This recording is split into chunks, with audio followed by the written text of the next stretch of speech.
വധഭീഷണി ഭയന്ന കുംഭമേള വൈറൽ താരം.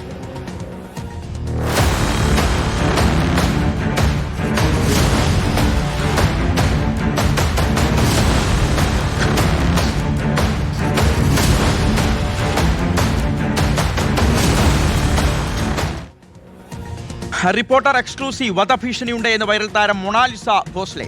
മധ്യപ്രദേശ് പോലീസ് ഇപ്പോഴും തങ്ങളുടെ വീടിന് ചുറ്റുമുണ്ടെന്നും ബലമായി കൊണ്ടുപോകാനാണ് ശ്രമമെന്നും അവർ പറയുന്നു. ഭീകരവാദിയെ കല്യാണം കഴിച്ചുവെന്ന് സമൂഹ മാധ്യമങ്ങളിലൂടെ പ്രചരിപ്പിക്കുകയാണ്. ലവ് ജിഹാദ് ആണ് എന്ന് സ്ഥാപിക്കാനാണ് ശ്രമമെന്ന് ഫർമാൻ ഖാൻ റിപ്പോർട്ടറിനോട് പറഞ്ഞു. फिर भी हमारी जान के पीछे पड़ी है और हमें किसी से खबर मिली है, वो बोल रहे कि इनकाउंटर कर देंगे, मार देंगे, ऐसे ऐसे बात कर रहे हैं. हाँ, मध्य प्रदेश पुलिस इधर ही है, हमको ढूंढते, वो बोलते कि मध्य प्रदेश ले जाएंगे. कौन नहीं शादी करता है?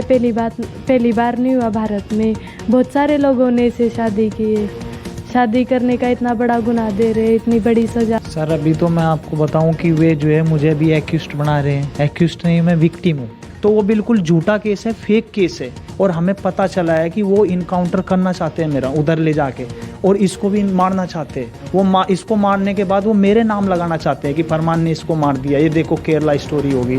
उनकी प्लानिंग ये है. डर तो लग रहा है बराबर, लगातार गोली मारने की धमकी आ रही है, बराबर फोन में मैसेज आ रहे हैं डायरेक्ट, और जला दिए जा रहे, पोस्टर जलाए जा रहे हैं, और बोल रहे हैं कि तुम्हें जान से मारेंगे, तुमने एक मुस्लिम से शादी की. इसको बोल रहे हैं कि तुझे जान से मारेंगे, आतंकवादी से शादी की, मुस्लिम से शादी की, तूने हिंदू धर्म का नाम बदनाम कर दिया.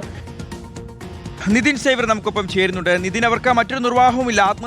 ആത്മഹത്യയിൽ അഭയം പ്രാപിക്കേണ്ടി വരുമോ എന്ന് പോലും ഞങ്ങൾ ഭയപ്പെടുകയാണെന്ന് അവർ പറയുന്നു. അതോടൊപ്പം ഇന്ത്യയിൽ ആദ്യമായിട്ടല്ല പ്രണയിച്ച രണ്ടുപേർ വിവാഹം കഴിക്കുന്നതെന്ന് അവർ ഓർപ്പിക്കുന്നുണ്ട്. നമുക്കറിയാം, ഒരു ആശ്രയ സ്ഥാനമായി അവർ കേരളത്തെയാണ് കണ്ടത്. കേരളത്തിലേക്ക് വന്നു, അവർ വിവാഹം കഴിച്ചു. കേരളം ഒന്നാകെ അതൊരു മാതൃകാ വിവാഹമായിട്ട്, അല്ലെങ്കിൽ ഒരു ഇതാണ് യഥാർത്ഥ കേരള സ്റ്റോറി എന്നൊക്കെ പറഞ്ഞ് ആസ്വദിച്ചതാണ്, അല്ലെങ്കിൽ അവരെ അനുമോദിച്ചാണ്, അവരോടൊപ്പം ചേർന്ന് നിന്നാണ്. ആ സമയത്ത് അവരുടെ ജാതിയോ മതമോ ഒന്നും ഇവിടെ ആരും നോക്കിയിട്ടില്ല. പക്ഷേ പിന്നീട് വലിയ വിവാദമായ ഒരു സംഭവം മാറുന്നു നമ്മൾ കണ്ടു. മധ്യപ്രദേശ് പോലീസ് എന്തിനാണ് ഇവരെ ഇങ്ങനെ വിടാതെ പിന്തുടരുന്നത്? എന്താണ് അവരുടെ ലക്ഷ്യം?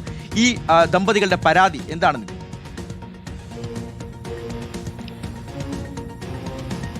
ശിവാസ്, രണ്ടുപേർ പരസ്പരം ഇഷ്ടപ്പെട്ട് കല്യാണം കഴിച്ച ശേഷം പിന്നീട് ഇതുവരെ അവർക്ക് മനസ്സമാധാനത്തോടെ ജീവിക്കാൻ സാധിച്ചിട്ടില്ല. ഓരോ പ്രാവശ്യവും അവർക്ക് ഇത്തരത്തിൽ ഓരോ പ്രശ്നങ്ങൾ ഉണ്ടാവുകയാണ്. മധ്യപ്രദേശ് പോലീസ് ഇത്തരത്തിൽ സ്ഥിരമായി അവരുടെ പിന്നാലെ വരികയും മധ്യപ്രദേശിലേക്ക് കൊണ്ടുപോകാൻ ശ്രമിക്കുകയൊക്കെ ചെയ്തതോടെയാണ് കേരള ഹൈക്കോടതിയെ അവർക്ക് ബന്ധപ്പെടേണ്ടി വരുന്നത്. ഹൈക്കോടതിയിൽ നിന്ന് അവർക്ക് അനുകൂലമായ ഒരു വിധി ഉണ്ടാവുന്നു. പോലീസിന്റെ സംരക്ഷണയും അവർക്ക് നൽകുന്നുണ്ട്. പക്ഷേ അപ്പോഴും ഇവർക്ക് ഒരു സുരക്ഷിതമായി കിടന്നുറങ്ങാൻ സാധിക്കുന്നില്ല എന്നതാണ്. അവരുടെ വീടിന്, അല്ലെങ്കിൽ അവർ താമസിക്കുന്ന സ്ഥലത്തിന് സമീപമൊക്കെ മധ്യപ്രദേശ് പോലീസ് സ്ഥിരമായി വരാറുണ്ട്. ഇവരെ മധ്യപ്രദേശിലേക്ക് ബലമായി കൊണ്ടുപോകാനാണ് ശ്രമിക്കുന്നതെന്നാണ് മൊണാലിസ പറയുന്നത്. മധ്യപ്രദേശിലേക്ക് പോകാൻ തനിക്ക് ഒരു കാരണവശാലും പറ്റില്ല, അല്ലെങ്കിൽ അങ്ങോട്ട് പോകാൻ യാതൊരു താല്പര്യവുമില്ല. തനിക്ക് തന്നെ അങ്ങോട്ട് പോയാൽ എൻകൗണ്ടർ ചെയ്യും, കൊലപ്പെടുത്തുമെന്ന ഭയം തനിക്കുണ്ട് എന്നാണ് മൊണാലിസ പറയുന്നത്. ഒപ്പം ഫർമാൻ പറയുന്നത്, മൊണാലിസയെ ആരെങ്കിലും കൊന്നു കഴിഞ്ഞാൽ അത് തന്റെ മേൽ കെട്ടിവെക്കാനുള്ള ശ്രമം നടക്കും, ഇത് ലവ് ജിഹാദാണ് എന്ന് വരുത്തി തീർക്കാനുള്ള ശ്രമമാണ് നടക്കുന്നതെന്ന് ഫർമാൻ പറയുന്നുണ്ട്. തന്നെ കുറ്റക്കാരനായി, അല്ലെങ്കിൽ തന്നെ പ്രതിയായി ആരോപിക്കുകയാണ് നിലവിൽ മധ്യപ്രദേശിൽ ചെയ്യുന്നത്. പക്ഷേ താൻ ശരിക്കും ഇരയാണ്. തങ്ങൾക്കെതിരെ വലിയ തോതിലുള്ള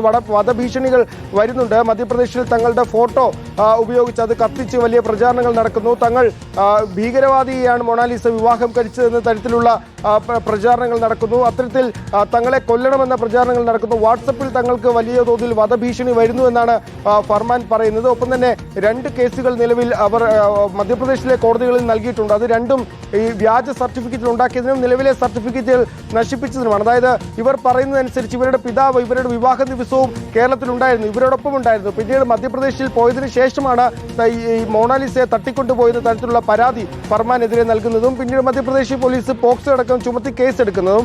ഇതിൽ താൻ ജനിച്ചത്, തന്റെ 2 സഹോദരങ്ങൾ ആശുപത്രിയിലാണ് ജനിച്ചത്, പക്ഷേ താൻ ജനിച്ചത് വീട്ടിലാണ്. അതുകൊണ്ട് തനിക്ക് കൃത്യമായ സർട്ടിഫിക്കറ്റുകൾ ഉണ്ടായിരുന്നില്ല. ഉണ്ടായ സർട്ടിഫിക്കറ്റുകൾ തന്റെ പിതാവ് നശിപ്പിച്ചു എന്ന് മൊണാലിസ പറയുന്നു. അതുമായി ബന്ധപ്പെട്ടൊരു കേസ് നൽകിയിട്ടുണ്ട്. ഒപ്പം തന്നെ തന്റെ സഹോദരന്മാരുടെ, അനിയന്മാരുടെ പ്രായം കുറച്ചു കാണിക്കാനായി തന്റെ പിതാവ് വ്യാജ സർട്ടിഫിക്കറ്റുകൾ അടുത്തിടെ ഉണ്ടാക്കിയെന്ന് മൊണാലിസ പറയുന്നുണ്ട്. അതിന്റെ പേരിലും ഒരു കേസ് നൽകിയിട്ടുണ്ട്. അപ്പോൾ ഈ കേസിന്റെ ഭാഗമായി പോലും തങ്ങൾക്ക് മധ്യപ്രദേശിലേക്ക് പോകാൻ സാധിക്കില്ല. കോടതിയിൽ എത്തും മുൻപേ തങ്ങളെ വകവരുത്തും എന്നാണ് അവർ പറയുന്നത്. ചിലവിന് പൈസയില്ല.